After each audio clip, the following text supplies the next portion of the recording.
안녕하세요. 책을 통해 인문학을 이야기하고 소통하는 김해 FM 동그라미 방송국 H의 서재를 통해서 여러분께 인사드리는 저는 하성자 김명훈입니다.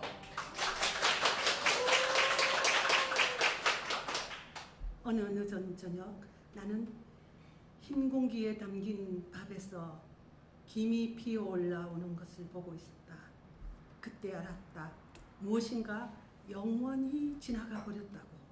지금도 영원히 지나가 버리고 있다고. 밥을 먹어야지. 나는 밥을 먹었다.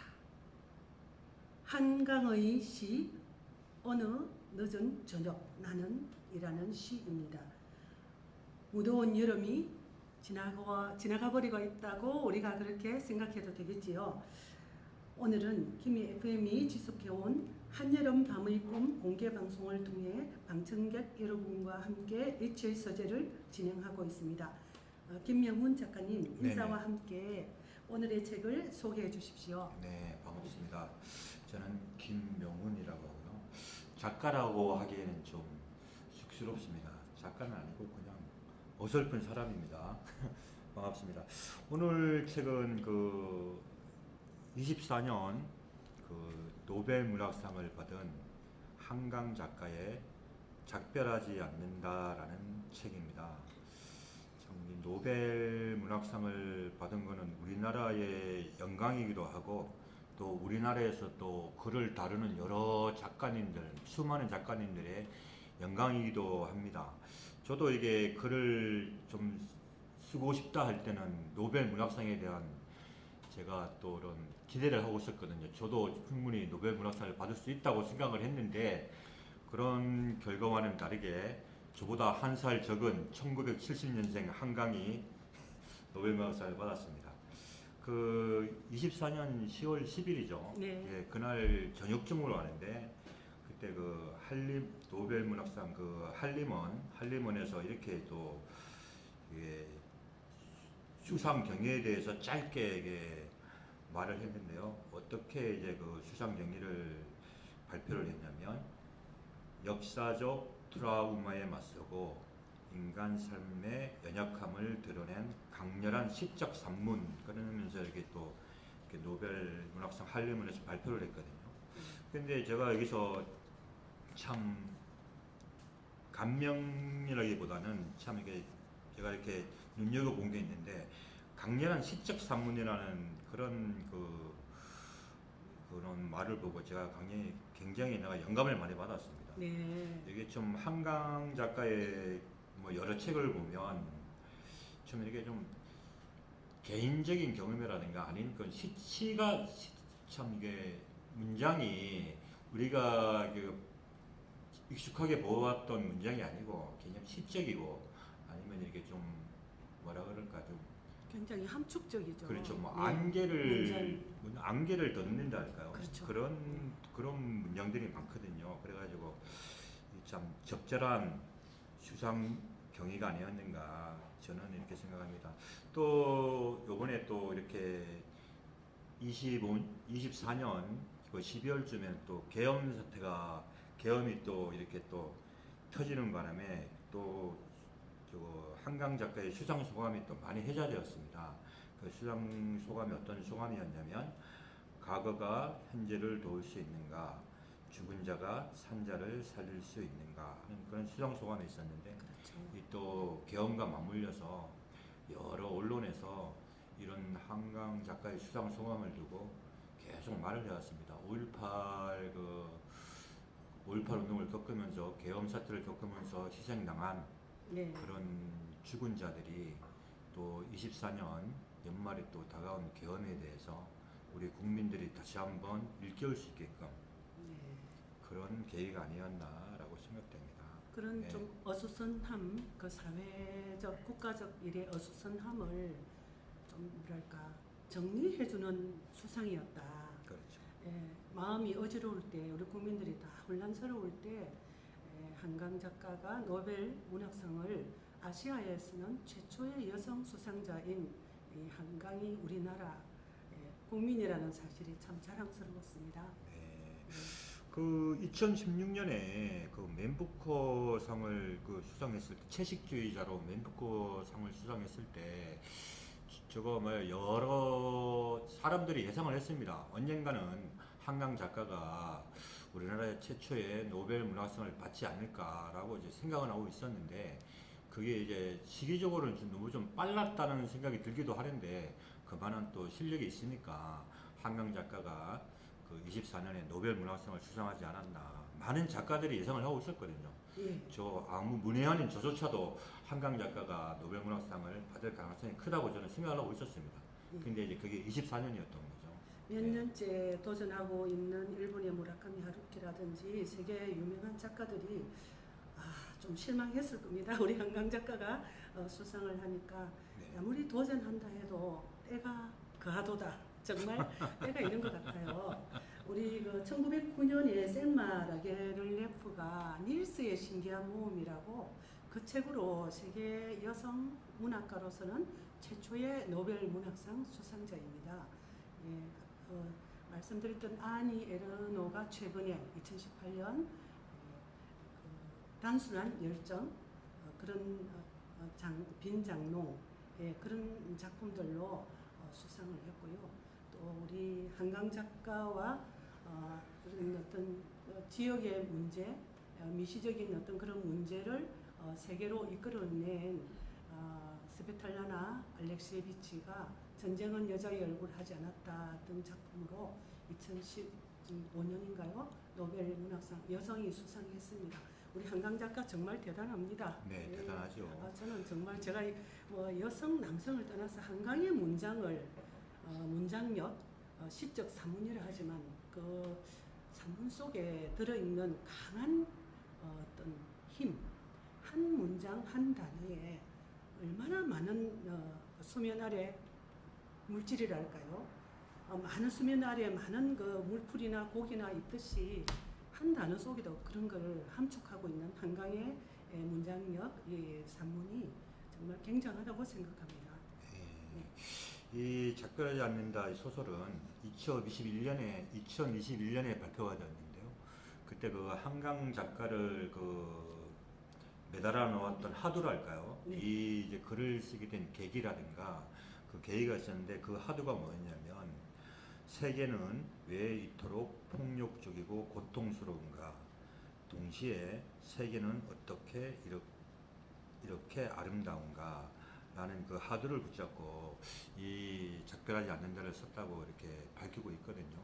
이게 보면 한쪽 세계의 여러 이제 그런 경험을 보면 한쪽에서는 식량이 남아돌아서 이렇게 뭐 식량 쓰레기 문제로 고민을 하고 있는데 그렇죠. 또 한쪽에서는 또 식량이 없어서 굶어 죽는 또 그런 또 기아의 모습을 보이기도 그렇습니다. 하고 약품도 마찬가지죠. 의약품도 정말 1,000원짜리 하나 없어서 그것으로 해서 감염으로 죽는 그런 사망하는 세계인이 있고 의약품 기간이 지나서 또 버리는 그런 세계인도 있고 그렇습니다. 네, 그렇습니다.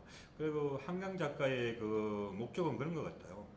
한강 작가는 그 즐거운 것, 기쁜 것, 아니면 밝게 빛나는 것에 집중을 하는 게 아니고 우리가 느껴야 했던 어두운 것, 아니면 밤에 관한 것, 아니면 남들이 돌보지 않은 것, 남들의 신경을 쓰지 않는 것에 집중하는 작가인 것 같아요.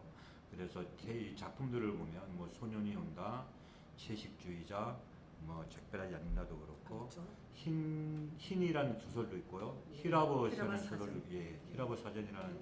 소설도 있는데 대부분 보면 이게 일반 사람들이 집중하지 않는 또 여느 작가가 기타의 작가들이 집중하지 않는 그런 문제에 저렇게 뭐 집착을 하는 몰두하는 그런 습성이 있거든요. 뭐 습관이랄까 그런 작가의 개성이 아닌가 저는 그렇게 생각합니다. 그렇게 집어낼 수 있다는 그 작가적 시선이 있다는 자체가 작가의 자격으로 정말 멋진 거죠. 아름다움을 보고 어두움을 본다 그랬는데 세계에서 전쟁은 우리 세계 역사에서 평화 시대는 8%라고 하죠. 92%의 전쟁의 역사. 그 속에 전쟁이라는 것은 다양한 의미가 있을 텐데 그 속에서 우리가 이 평화 시대에 오늘 이런 평화로운 자리에서 한여름 밤의 꿈, 예, 맨델스존의 음악이 있지는 않지만 그 꿈꾸듯이 오늘 이렇게 한강 노벨 문학상 작품을 들고 이렇게 이야기할 수 있다는 자체가 너무나 감사한 예, 시간입니다.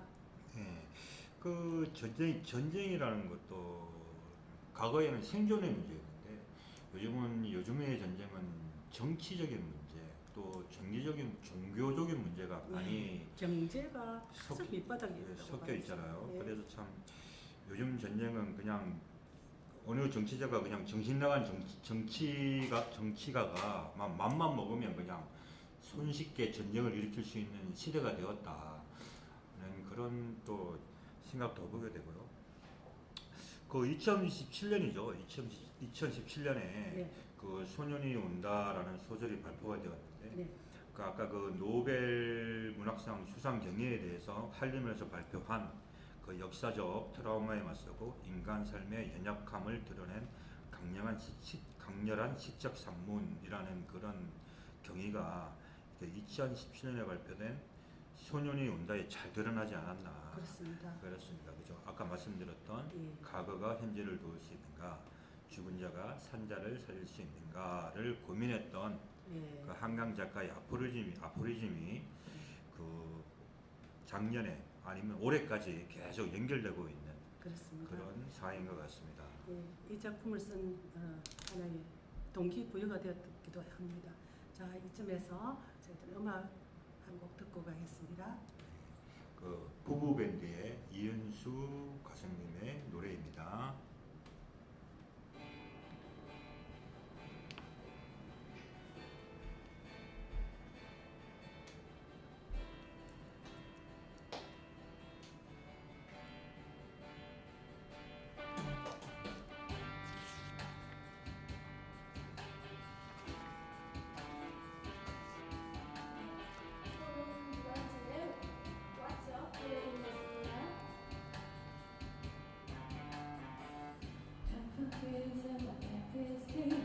I'm trying to get up and but people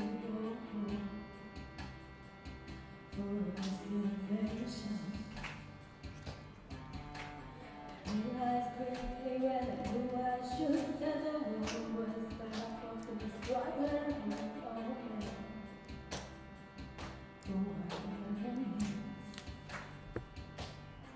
And so I thought sometimes that I'm lying in bed just to get it right. What's in my head and I am feeling a little peculiar.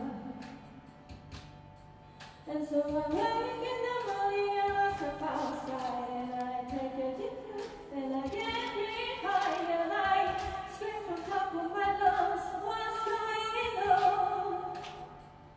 And I say, hey, yeah, yeah, hey, yeah, yeah. I said, hey, what's going on?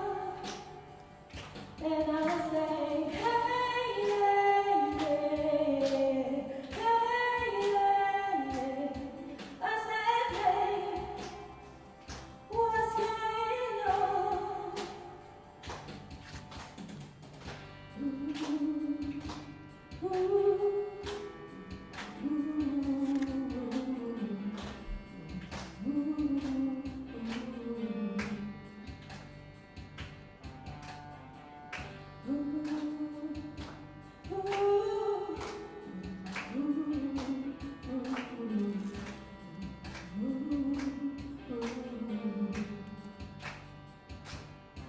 And I try. Oh my God, do I try? I try all the time in this institution, and I pray. Oh my God, do I pray? I pray every single day for revolution, and so I cry sometimes and I'm lying in bed just to get it over. What's in my head and I am feeling a little peculiar.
추억이죠.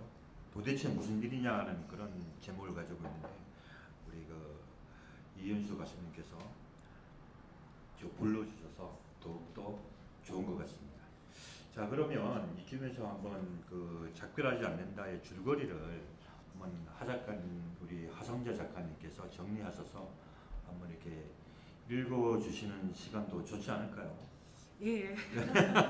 줄거리라기보다 이 책의 흐름을 약간만 알려드리겠습니다. 네. 예, 소년이 온다를 쓴 뒤 나는 꿈과 생시, 삶과 죽음 사이를 오가며 우유증에 시달리고 있다.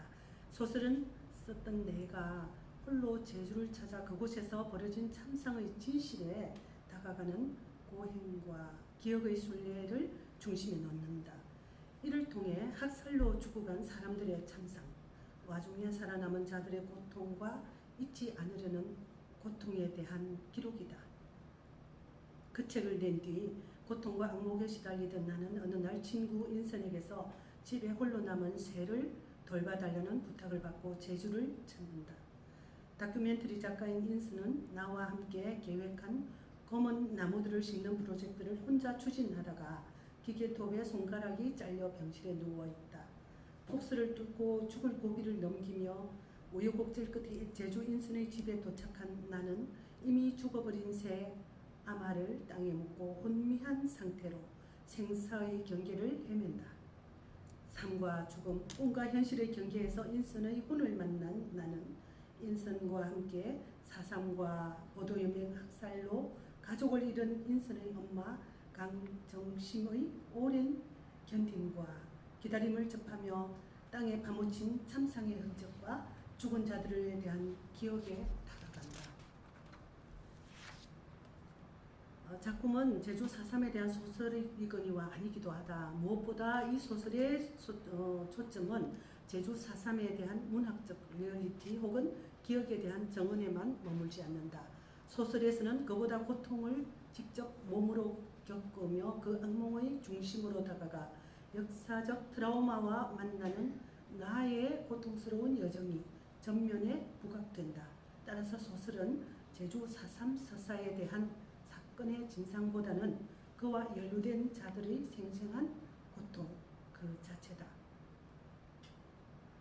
나의 신체적, 심리적 고통, 잘린 손가락에 신경을 살리기 위해 3분마다 바늘에 찔려서 피를 돌게 해야 하는 친구 인선의 끔찍한 신경치료의 고통, 제주 인선의 집에 당도한 뒤 매서운 한기의 오한과 두통과 구토로 몰려오는 신체적 고통, 제주 4.3 망자들의 생존자들이 겪어야 했던 학살과 고문과 기다림의 고통, 이야기는 저마다의 고통을 한자리로 짊어지고 살아가는 침묵의 서사다.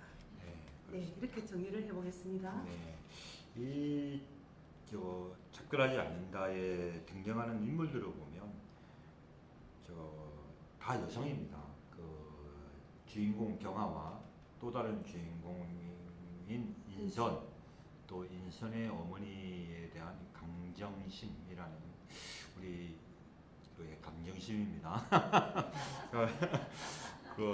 이게 세 분 다 여성인데요. 그 무엇보다 그 작별하지 않는다가의 주제는 뭐 잘 알려지지 않는 제주 4.3 사건에 대한 그 이야기입니다. 그 인선의 어머니가 강정심 어머니죠. 어머니가 이제 겪는 그 고통에 다가가려는 경아와 인선의 몸부림이랄까 그런 이제 것들이 이게 책을 텍스트를 읽어보면 느껴지는데요. 그 제주 4.3 사건에 대해서는 거의 감춰져 있다가 그 1978년 그 현기영의 그 순위 삼촌이라는 그 소설을 통해서 제주 4.3 사건이 이렇게 또 세상에 부각이 되는데요. 그 현기영 작가가 그 순위 삼촌이라는 그 소설을 발표하고 나서 곧바로 감옥으로 끌려갑니다. 그래가지고 고문과 고통을 고문을 당하고 그 감옥에서 제주 4.3 사건에 대한 침묵을 할 것을 강요받으면서 그렇게 버텼는데요. 결국은 이 4.3 사건이라는 그 우리나라의 대한민국에서 부각된 게 1978년이지만 또 4.3 사건이 법으로 제정된 거는 참 최근까지 감춰져 70년 만에 그 법으로 또 4.3 특별법으로 4.3 특별법으로서 제정이 됐거든요. 근데 또 4.3 사건에 대한 정확한 또 명칭이 없습니다. 그냥 4.3 사건이라고 그러기도 하고, 뭐 4.3 사건이라고 불리기도 하고, 뭐 제주 4.3 사태라 불리기도 하고, 지금 뭐 정부에서 정해진 공식적인 명칭이 없거든요. 아직까지. 그냥 뭐 특별법만 제정된 상태에서 이렇게 지금 계속 시간을 흐르고 있고, 역사에 또 이렇게 땅 밑에 파묻혀 있는 원론들은 계속 파묻혀 있고 그런 상태입니다. 이렇게 오래된 과거는 기억은 되고 있고 기록이 있다 하더라도 망각에 좀 놓여질 수 있지만 근래의 일들은 누구라도 기억과 함께 체감을 하기 때문에 그 고통이 크게 다가옵니다. 제주의 4.3 사태는 뭐 몽골 항쟁 당시 산별초이 난 그 당시 몽골이 제주인들을 어떻게 참살했는가 하는 그런 역사와 함께 4.3까지 이어지는 제주 역사의 어떤 고통인데요. 실제로 이 4.3 사태를 가지고 이청준 작가가 돌아가시기 얼마 전에 작품을 남긴 게 신화를 찾는 섬이라는 소설이 있습니다. 거기에서는 약간 무속과 연결한 우리 이 토속 신앙과 어떤 신화를 찾는 섬 자체가 그렇듯이 이청준 작가가 그렇게 했는데요. 우리 한강 작가도 호은이 그 강정심 어머니와 또 인선 이렇게 등장시키고 있습니다. 제주가 가진 섬이라는 특별한 그런 지형적 특성과 또 우리 많은 역사 속에서 이 피해를 많이 입은 곳이 제주도입니다.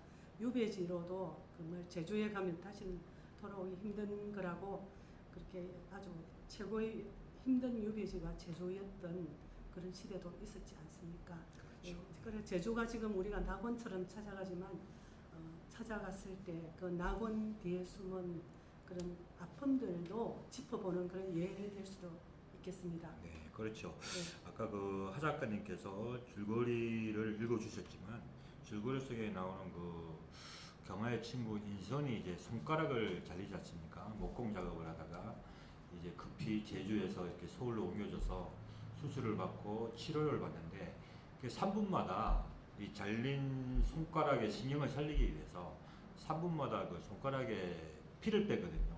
피를 이렇게 빼는 그런 게 있었는데 그 3분마다 계속 누군가가 계속 해줘야 된답니다.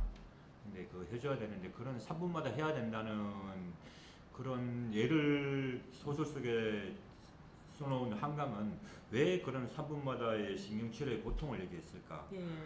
그래서 인선이 이제 봉합에 대해서 그런 의학적이면 사실일 거예요. 그게. 그렇죠, 그렇죠. 예. 그래야만 신경이 통해서 그 봉합 수술이 성공한대요. 그래서 손가락 봉합하던 사람은 아마 모르긴 해도 한강 작가가 자료를 참고했을 테니까 3분마다 찔러서 피가 흐르게 해야만이 손가락 신경이 결국 돌아온다는 거죠. 연결이 된다는 예, 거죠. 그러면 역사는 피를 흘려야 하는가?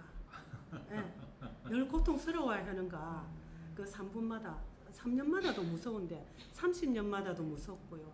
정말 300년마다도 없었으면 싶은 그런 고통이 그렇게 암시하는 듯한 인선의 손가락 사고였습니다. 예, 그렇죠. 제가 그 지문을 읽으면서 그런 생각이 들었습니다. 문장 네네. 속에서요.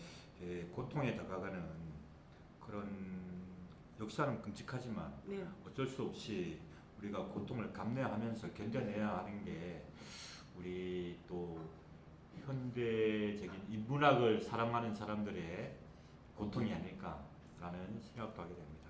자, 그러면 제주 4.3 사건에 대해서 혹시나 뭐 알고 계신지는 모르겠지만 혹시 뭐 책을 읽으신 분 계십니까? 제주 4.3 사건에 대해서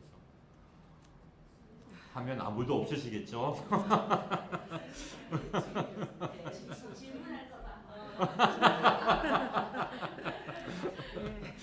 제주 4.3 사건은 우리 작가님이 4.3 사건을 약간 이런 소개를 해주셔야 될 것 같습니다. 그렇습니다. 네. 저도 잘 오래전도 아니지만 몇 달 전에 책을 읽어서 잘 기억은 나지 않지만 그게 제주 4.3 사건이 1947년 3월 1일에 발생한 그 사건이거든요. 그때 이제 3월 1일 그 만세 운동을 빙자한 그 남로당의 무장봉기랄까요? 그런 무장봉기 사태가 일어나면서 이제 저뭐 이제 뭐 경찰들하고 이게 뭐 이제 거기서 이제 뭐 그때 요 유명한 저거 너 뭐죠? 그 소북청년단인가? 네, 소북청년단. 서북청년단이죠. 소북청년단이죠. 네. 이 개입을 하면서 이게 제주 도민들의 그런 묻지마 학살이 막 시작된 사건을 이 제주 사전 사건의 시발점이라고 보는데요. 이게 소설 속에 보면 중산간 마을이라는 그런 마을 이름이 등장합니다. 중산간 마을의 명칭은 아니고 그 한라산 능선에 따라서 이렇게 이게 능선에 따라서 이렇게 뭐야 조성된 마을을 중산간 마을이라 그래요. 중산간 마을이라 그러거든요. 근데 중산간 마을에 중산간 마을이 등장하는 이유가 뭐냐면 그 중산간 마을에서 5km 이내 반경 5km 반경에 있는 모든 마을 사람들은 무작정 학살을 했답니다. 그때 그 묻지도 않고 따지지도 않고 그냥 중산간 마을에서 5km 반영되어 있는 마을을 그때 그 사라진 소거된 마을이 192곳인가가 그렇게 소거가 됐답니다. 소거가 돼가지고 그대로 지금 중산간 마을에 지금도 제주도 중산간 마을에 가면 그 마을이 폐허 그대로 있대요. 이게 그냥 이게 뭐 이걸 뭐 마을을 살리거나 아니면 뭐 마을을 뭐 새마을 운동처럼 이렇게 재건하는 게 아니고 폐허 그대로 이렇게 100몇 곳이 그대로 남아 있답니다. 중산간 마을에. 그래서 지금 경화가 이게 목공 작업을 하는 것도 살고 있는 것도 중산간 마을이거든요. 중산간 마을에서 이제 이런 일이 발생했다는 것을 또 소설 속에서 운유로서 드러내지 않았나라는 생각도 듭니다. 네. 그렇죠. 그러면 우리 그 소설에서 이 화자는 경아와 인선 그리고 간접적인 화자로서는 강정심이 어떻게 보면 엄마가 주인공이라고 할 정도의 그렇죠. 그 소설을 풀어가는 세 주인공 여성입니다. 그래서 경아는 말하자면 한강 자신을 얘기하는 것 같고요.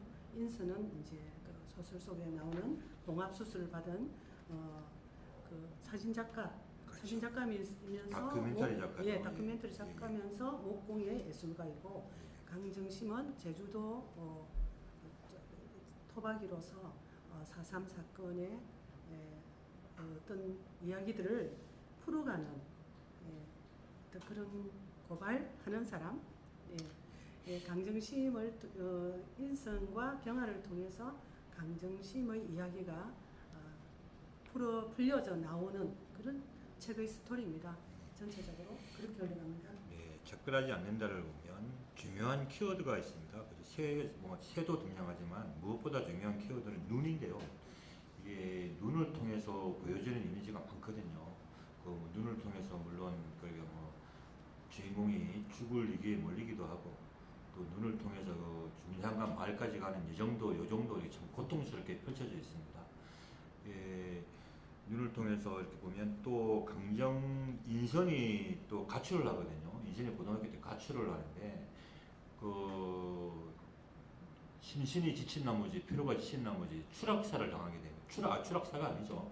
추락사고를 당하게 되는데 가출을 해서 엄마 강정심이 너무 싫어서 가출을 했거든요. 청소년 시절에 가출을 했는데 추락을 하게 됩니다. 추락사고를 겪고 난 후에 병원에 누워있다 보니까 그 엄마 강정심이 찾아와서 이렇게 병상 위에 이렇게 앉아있더랍니다. 앉아있는데 또 엄마 강정심이 이제 그때 얘기를 하죠. 인선에 대해서 네. 얘기를 하죠. 어떻게 얘기를 할까요? 식탁에 그 제주에 엄마가 있는데 네네. 저 인선이가 와서 엄마가 주는 죽을 먹었다죠. 그렇죠. 예, 죽을 먹고 그러니까 그게 좀 신비적이고 네. 약간 그런 요소가 있습니다. 이제 엄마가 이제 나는 네가 살 줄 알았다. 네가 죽을 먹었기 때문에 엄마가 그렇게 제주도 말은 아니지만 네. 그렇게 엄마가 말을 한 것 같아요. 네. 예. 이제 인선이 가출을 해서 이렇게 병원에 누워 있는데 그 엄마가 찾아와서 이제 자기 꿈 얘기를 합니다. 엄마가 꿈 얘기를 하거든요. 꿈 얘기를 하는데 그 꿈이 뭐였냐면 인선이 그 5살 때 모습으로 엄마 꿈속에 나타났답니다. 꿈속에 나타났는데 그 왼쪽 밤에 눈송이가 이렇게 쌓여 있는데 눈이 녹지를 않더랍니다. 뺨에 녹지를 않아가지고 이게 이제 그 얘가 왜 밤에 눈이 녹지를 않을까 하는 그런 막 꿈속에서 그런 장면을 보고 그 뭐 엄마가 막 울고 그런 장면이 나오거든요. 그러니까 그 키워드가 밤에서 왼쪽 밤에서 녹지 않는 눈의 그런 키워드는 그 사람이 죽으면 따뜻한 온기가 사라지지 않습니까? 그러니까 눈이 녹지 않고 이렇게 그냥 밤속에 이렇게 있는 겁니다. 그러니까 혹시나 인선이 죽었을까봐 네. 막 손으로 이렇게 뺨을 만지면서 눈을 치워주는 그런 꿈 장면이 나오기도 하거든요. 그래서 그런 꿈을 보면 이 제주 4.3 사건과 눈은 뗄래야 뗄 수 없는 이미지가 아닐까. 예, 그렇습니다. 이 네. 책에 보면 이 유난히 커다란 눈송이가 내 손등에 내려앉는다. 네. 구름에서부터 1000m 이상의 거리를 떨어져 내리는 눈이다. 그 사이에 얼마나 여러 차례 결속했기에 이렇게 커졌을까. 그런데도 이토록 가벼울까. 20g의 눈송이가 존재한다면 얼마나 커다랗게 펼쳐진 형상일까. 이렇게 눈을 표현하지만 이 눈이 어떻게 보면 이 작품에서 보면 또 이렇습니다. 이렇게 눈이 막 쏟아져 내리는 그 연결된 커다란 눈송이들이 새떼 같다. 예. 그러니까 새라는 것은 우리 고대 토기에도 보면 새가 많이 등장하거든요.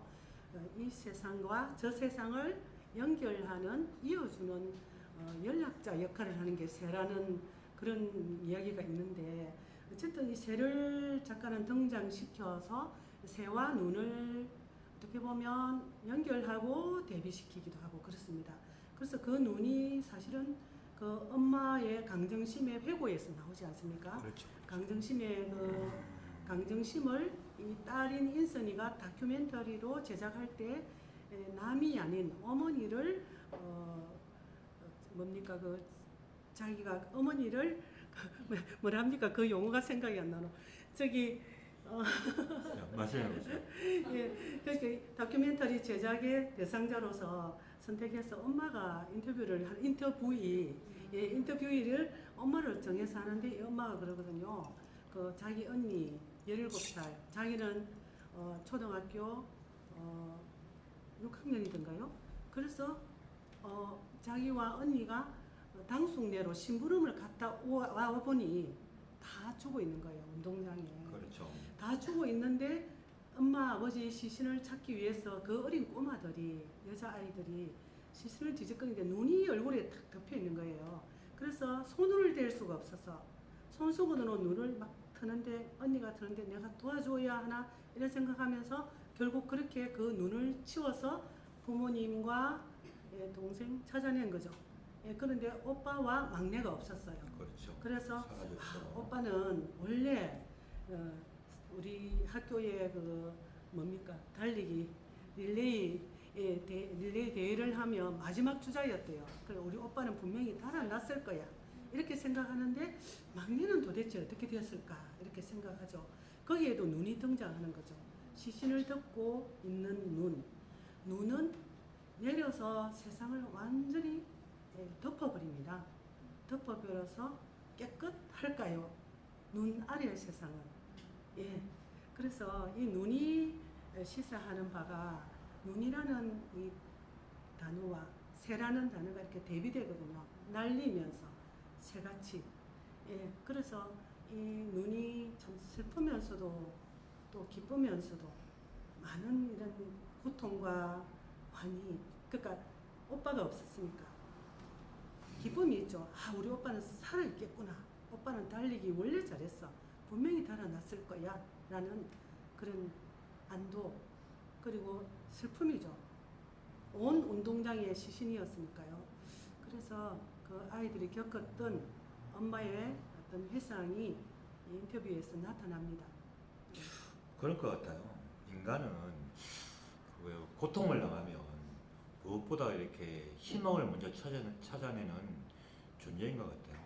그런 존재가 인간이기도 한데 그런 절망을 받아들일 때 그 무너짐 속에서 잃지 않으려는 한 가닥 희망, 그 네. 오빠의 릴레이 주자에 대한 그런 막연한 믿음이 또 희망이 될 수도 있구나 하는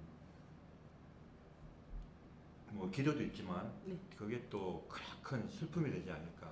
그 슬픔을 억누르려는 그런 마음이 아닐까 또 싶기도 합니다. 그럼 이쯤에서 또 우리 이은수 가수님의 노래 한 곡 듣고 네. 진행을 마저 하도록 하겠습니다. 네.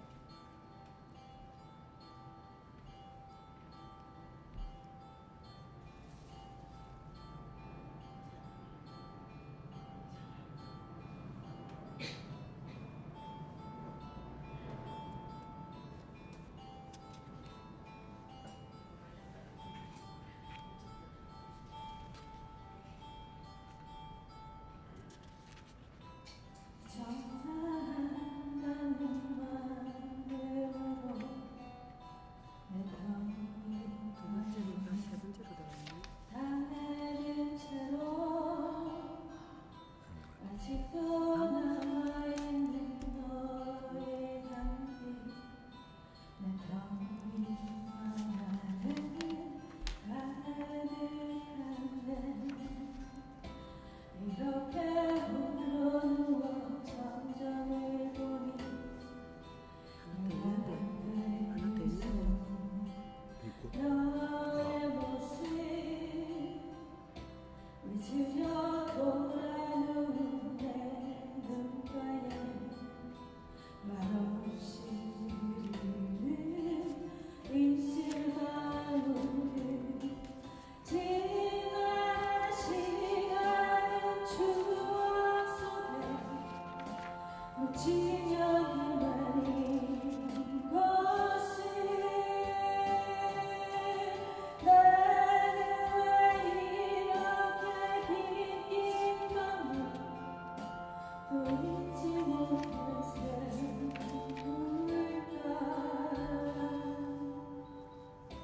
잔뜩 날 기다리던 새벽이 오면 어제보다 같이 내 안에 하얗게 밝아온 유리창에 서가지마 널 사랑해 말씀하세요.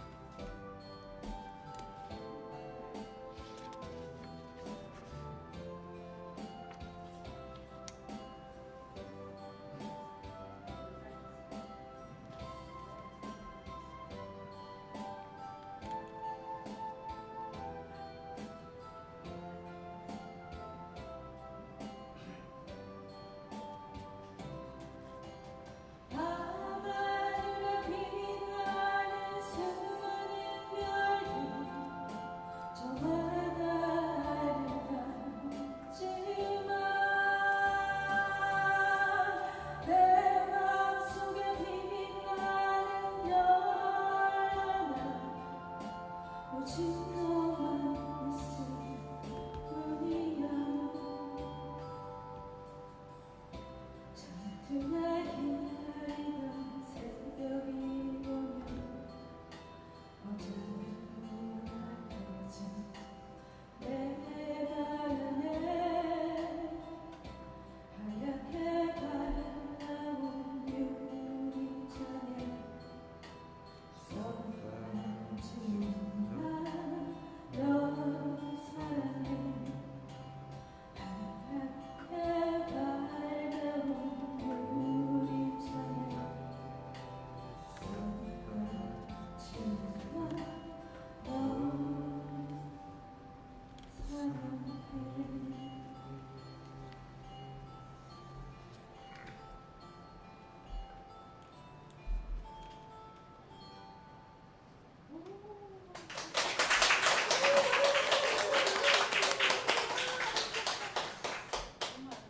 잘 들었습니다. 그 김광석의 잊어야 한다는 마음으로를 김광석보다 더 잘 부르신 것 같아서 저희 HA 서재가 참 섭외를 잘했구나라는 생각이 듭니다. 물론 HA 서재가 섭외를 안 했지만 우리 조아라 대표님께서 섭외를 참 잘하셨다는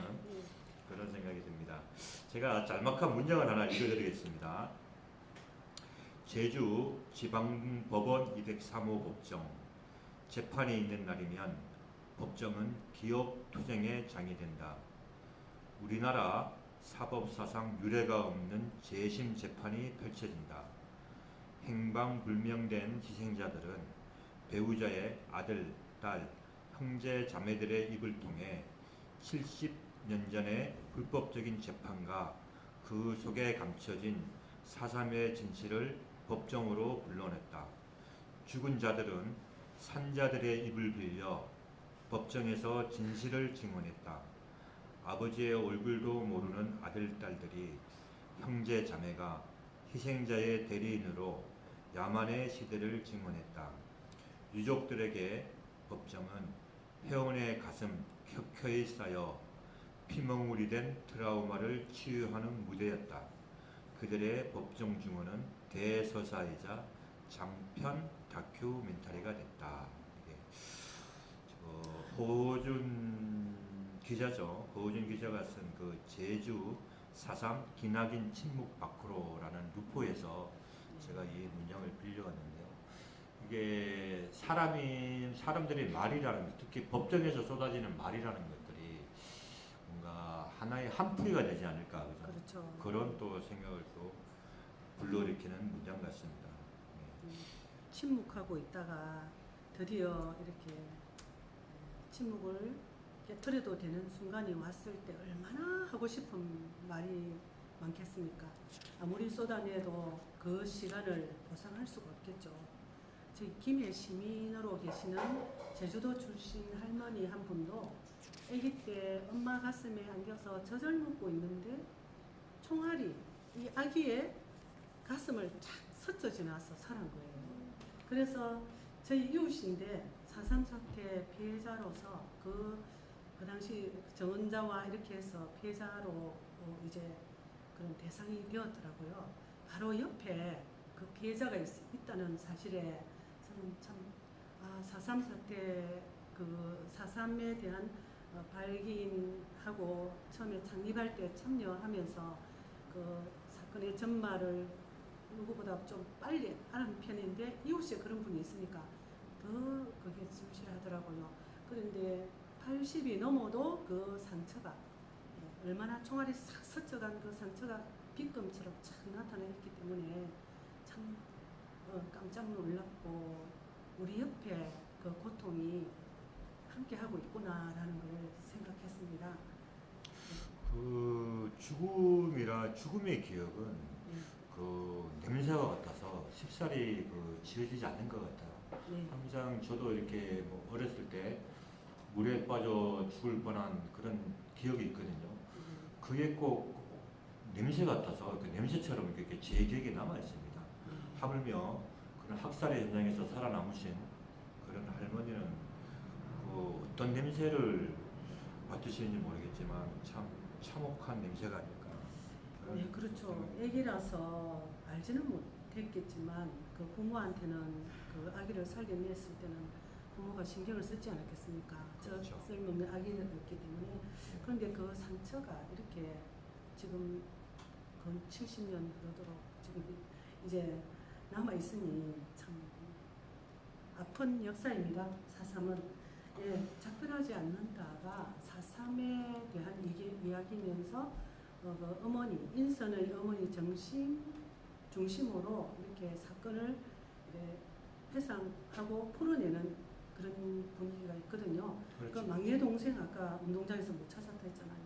근데 살아 있었잖아요, 그 동생이. 그 동생을 집에 데려와서 외삼촌 집인가요?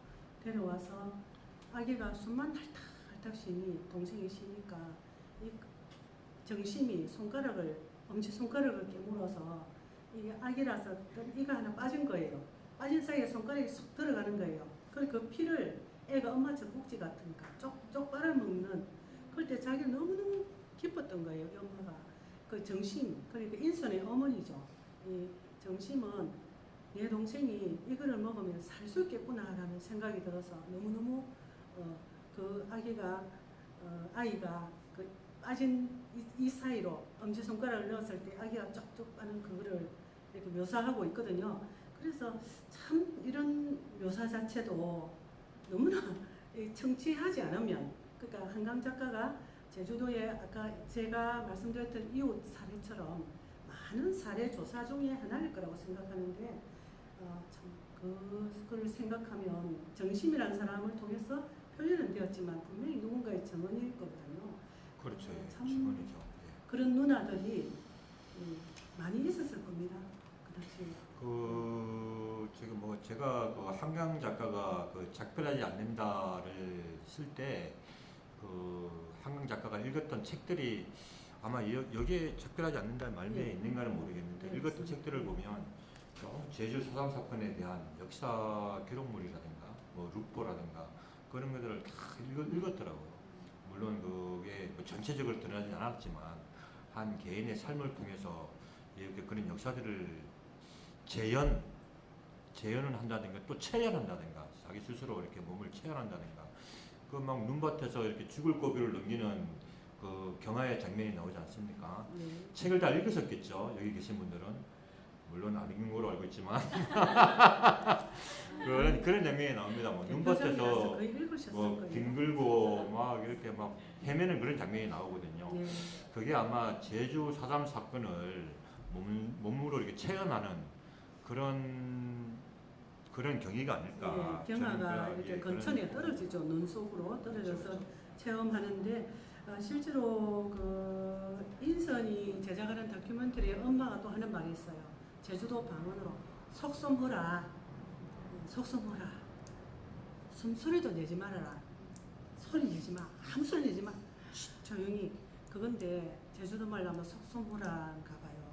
아버지가 동굴에 숨어 있을 때, 그러니까 정심의 아버지죠. 외할아버지가 가장 많이 했던 말이 속솜허라예요. 네, 맞습니다. 예, 사운드 오브 뮤직에 엄마 지금 노래 부를까요? 마리아한테 얘기하니까 지금은 아니고 지금 아닌 것 같아라고 말하듯이, 속솜허라가 그 사운드 오브 뮤직에 탈출할 때 그 장면 같은 그런 위기 상황에서, 아유 참 정말 그 숨죽여서 찍소리도 내지 못했던, 숨고 있어야 됐던 그 제주도 동굴, 그 동굴살이, 이런 이야기도 그 속에 체험이 있습니다. 그리고 이 어머니는 사실은 정심이 취재를 뭐랄까요, 이 정심이 그 오빠를 추적하는 거죠. 그러니까 그렇죠. 인선의 외삼촌 분명히 살아있을 거다. 우리 오빠는 릴레이 마지막 주자였어. 마지막 주자가 막 피쳐 올려서 뒤처지는 것도 이기는 경우, 그 정도로 달리기를 잘했기 때문에 오빠는 제주도 한라산을 어디든 활활 날아다니고 속속들이 아는 사람이었기 때문에 오빠는 살아있을 거라 생각하고 오빠를 찾아가고 추적하죠. 그 추적하는 이야기 속에 제주 4.3 사태 외에 또 다른 사태가 나옵니다. 네, 그렇죠. 네, 그래서 오빠는 살아 있었어요. 예, 강정훈, 강정심의 오빠인 강정훈은 살아 있었고 편지도 왔었고, 그러나 이 강정심은 오빠를 추적함에 있어서 오빠를 그 발자취를 찾아서 어디 살아 있을까 끝까지 찾아가는 일생이었던 것 같아요. 그럴 때 군사 정권 하에서는 속솜허라, 언론이든 어디든 오빠가 살아있다는 얘기 자체도 하면 안 되니까.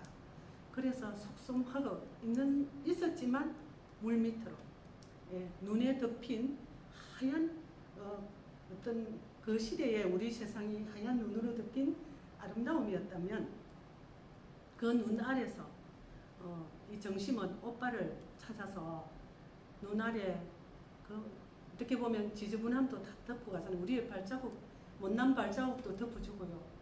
또 예뻤던 추억도 덮는 눈입니다. 그래서 그 눈을 눈 아래 그려놨던 물 아래 그 오빠를 찾아서 다니는데 경산까지 가죠. 대구까지 찾아가고 대구에서 대구 형무소에서 편지가 왔었고, 그렇죠. 그리고 진주로 이강되었다가 다시 경산에 가서 1950년 6.25가 발발하자 오빠가 죽었는지 살았는지 모르지만 살았다고 생각을 끝까지 하고 있는데, 그거를 드러낼 수도 없고 찾을 길이 이제 막막해진 그런 상태에서 말할 수 없으니까 꿈자리도 사놓고 하니까 이 엄마는 인선이 꿈도 꾸고 좀 그런 게 있잖아요. 그래서 옛날 그 이부자리 요 밑에 그 톱인가요? 그거를 숨겨놓고 밑에 꿈자리 좋아진다고 그거 하면 나쁜 꿈 안 꾼다고 평생 요 밑에다가 그런 걸 두고 주무시니 인선이가 어떻게 가출을 안 하겠습니까? 그 트라우마로 엄마는 흐느끼는 거예요. 울기도 하고. 네. 아, 벌써 마무리를 해야 될 시간이에요. 생각 같아서는 한 2시간 더 하고 싶은데 할 말이 많은데. 네.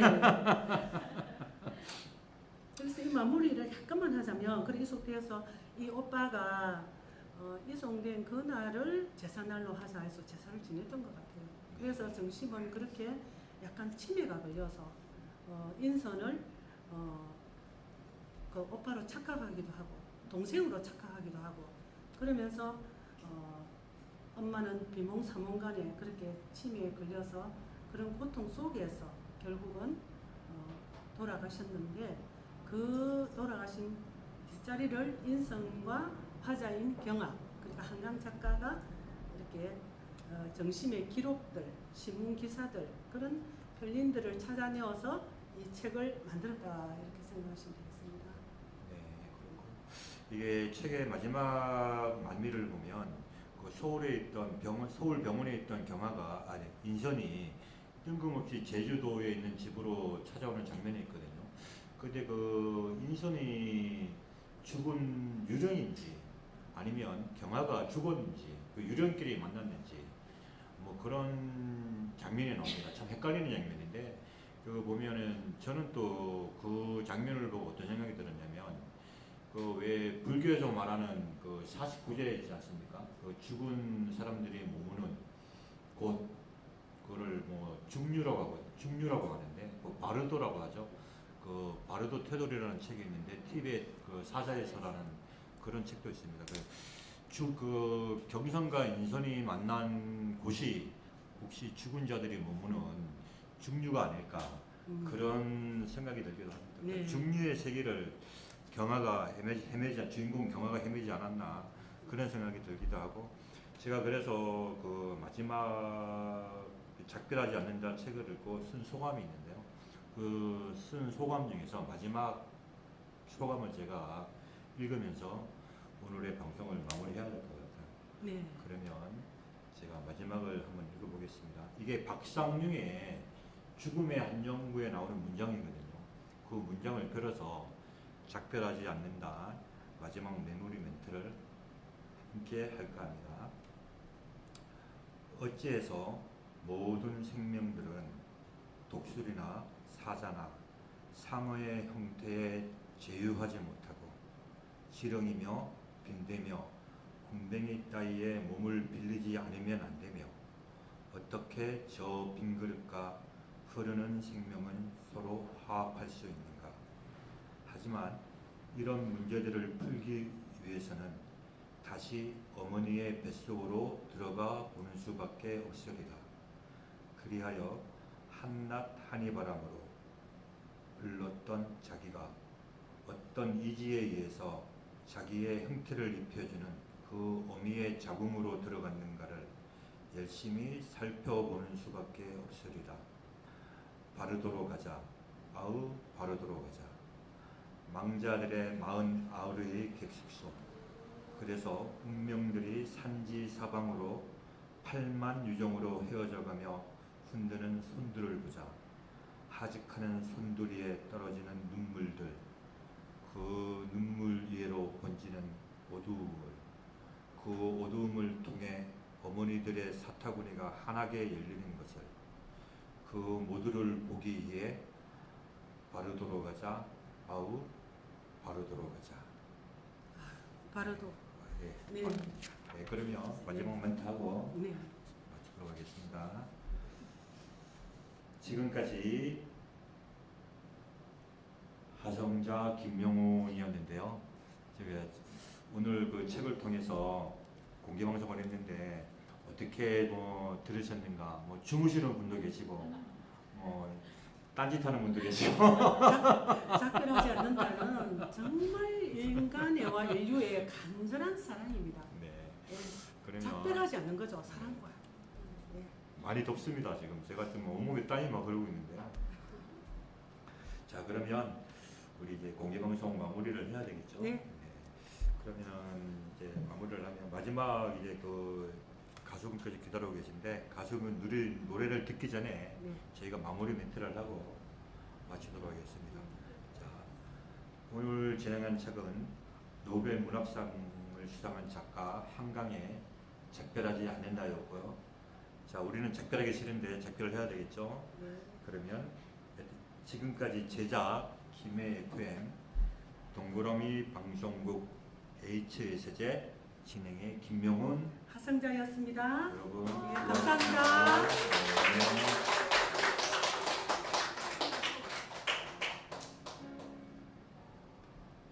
한강 작가가 차 안에서 돌아오는데 이 가사에 눈물을 흘렸다는 그런 곡이기도 합니다. 악뮤에 어떻게 이별까지 사랑하겠어? 널 사랑하는 거지.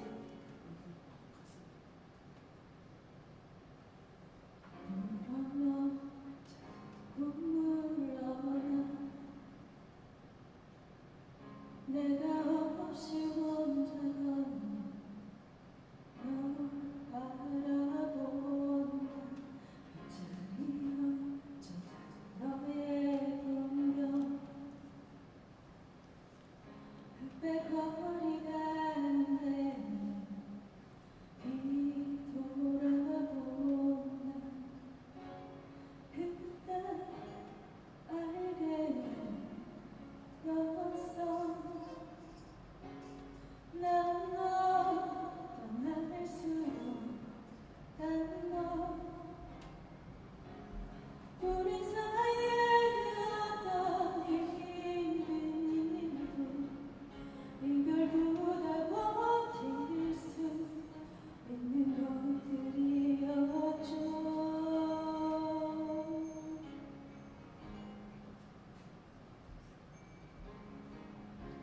어떻게 이별까지 사랑하겠어.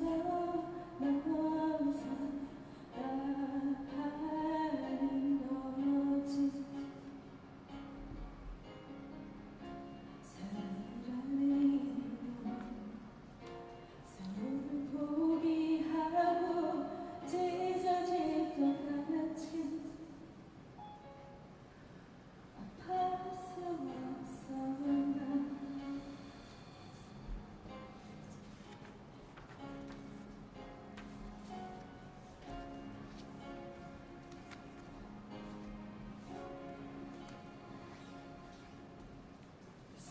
없는 길 돌아가니까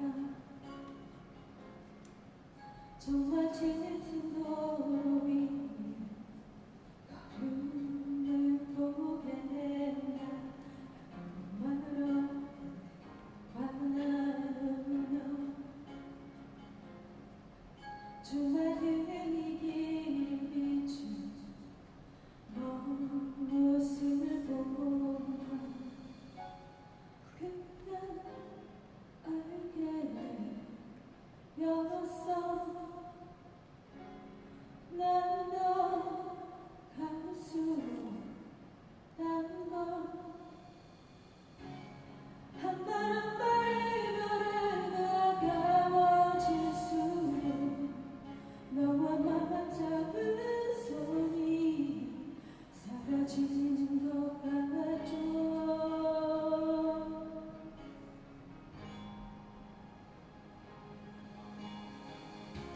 어떻게 이별까지 사랑하겠어.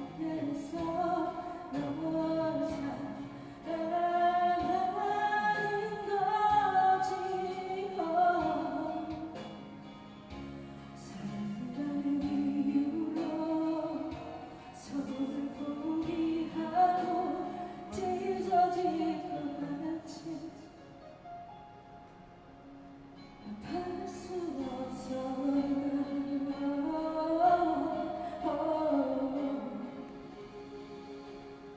어떻게 날